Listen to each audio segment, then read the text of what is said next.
Assalamualaikum warahmatullahi wabarakatuh.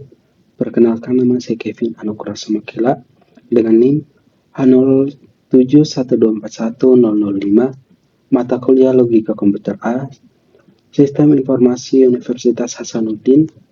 Di sini saya akan menjelaskan materi mengenai sintaks dan semantik bahasa formal.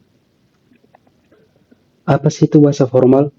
Bahasa formal adalah sistem notasi yang dirancang untuk menyampaikan instruksi secara terstruktur dan tidak ambigu. Ini berbeda dari bahasa alami yang seringkali memiliki ambiguitas dan ketidakpastian. Dalam konteks pemrograman, bahasa formal memungkinkan programmer untuk menulis kode yang dapat dipahami oleh komputer. Yang kedua, hubungannya dengan program. Bahasa pemrograman adalah contoh penerapan bahasa formal. Setiap bahasa pemrograman memiliki sintaks dan semantik yang didefinisikan secara ketat, yang memungkinkan programmer untuk mengekspresikan algoritma dan logika dengan cara yang dapat dieksekusi oleh mesin. Dengan memahami bahasa formal, kita dapat lebih baik memahami bagaimana kode ditulis dan dijalankan. Definisi sintaks dan semantik. Sintaks merujuk pada aturan struktur penulisan kode. Ini mencakup penggunaan simbol, tanda baca, dan format yang benar. Misalnya dalam Python, indentasi sangat penting untuk menunjukkan blok kode, sedangkan dalam Java, penggunaan kurung kurawal adalah keharusan untuk mendefinisikan blok kode. Yang kedua, semantik. Semantik berkaitan dengan makna dari kode yang ditulis. Ini menjelaskan apa yang dilakukan oleh program ketika dijalankan. Misalnya, pernyataan X sama dengan 5 ditambah 3 tidak hanya menunjukkan bagaimana kode tersebut ditulis, tetapi juga menjelaskan bahwa variabel X akan menyimpan nilai 8 setelah pernyataan tersebut dieksekusi. Komponen bahasa formal yang pertama ada alfabet. Alfabet adalah kumpulan simbol yang valid dalam bahasa pemrograman, termasuk huruf, angka, dan operator. Misalnya, dalam bahasa pemrograman, simbol seperti tambah, kurang, dan kali adalah bagian dari alfabet yang digunakan untuk membangun ekspresi. Yang kedua ada kata, token, atau word. Kata adalah gabungan simbol yang memiliki makna tertentu.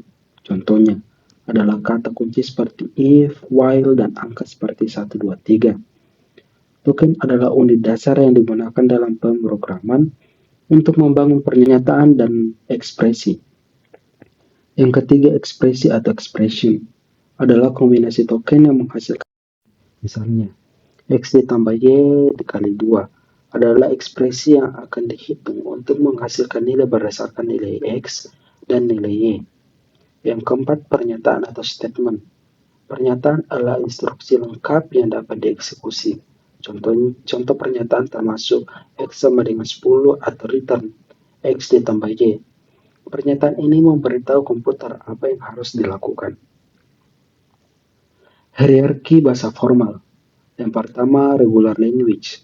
Bahasa reguler atau jenis bahasa formal yang paling sederhana sering digunakan untuk mendefinisikan pola sederhana, seperti yang ditemukan dalam ekspresi reguler atau regex. Yang kedua, context-free language.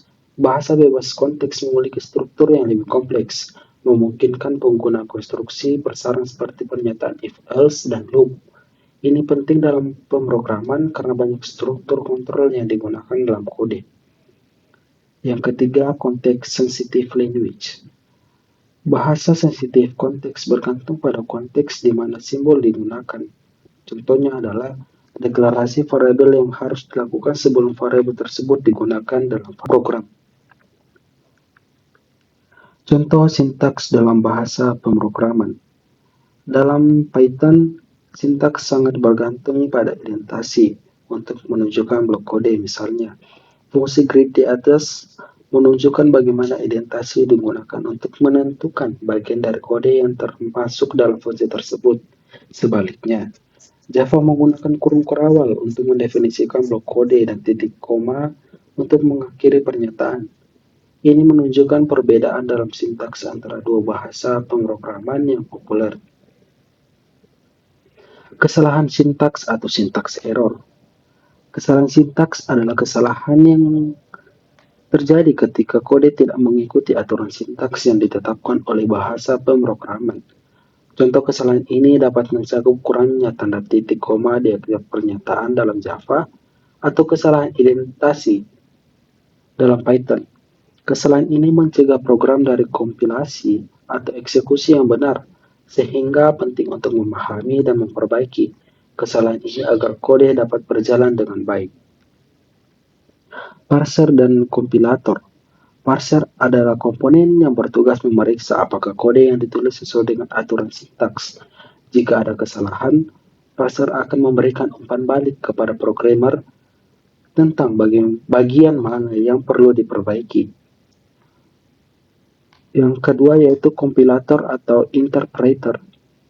Setelah kode berhasil diparsing, kompilator atau interpreter akan mengeksekusi kode tersebut.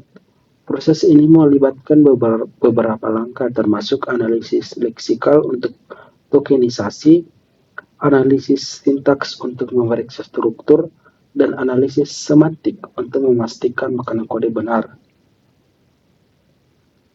Kesimpulan, sintaks adalah aturan penulisan yang harus diikuti, sementara semantik adalah makna dari kode yang ditulis. Memahami kedua aspek ini sangat penting bagi programmer untuk menulis kode yang efektif dan bebas dari kesalahan. Parser dan kompilator berfungsi sebagai jembatan antara kode yang ditulis oleh programmer dan bahasa mesin yang dipahami oleh komputer. Mereka membantu menerjemahkan kode ke dalam bentuk yang dapat dieksekusi, sehingga memungkinkan program berjalan dengan baik. Sekian presentasi saya. Jika ada kesalahan kata, mohon dimaafkan. Sekian dan terima kasih. Wassalamualaikum warahmatullahi wabarakatuh.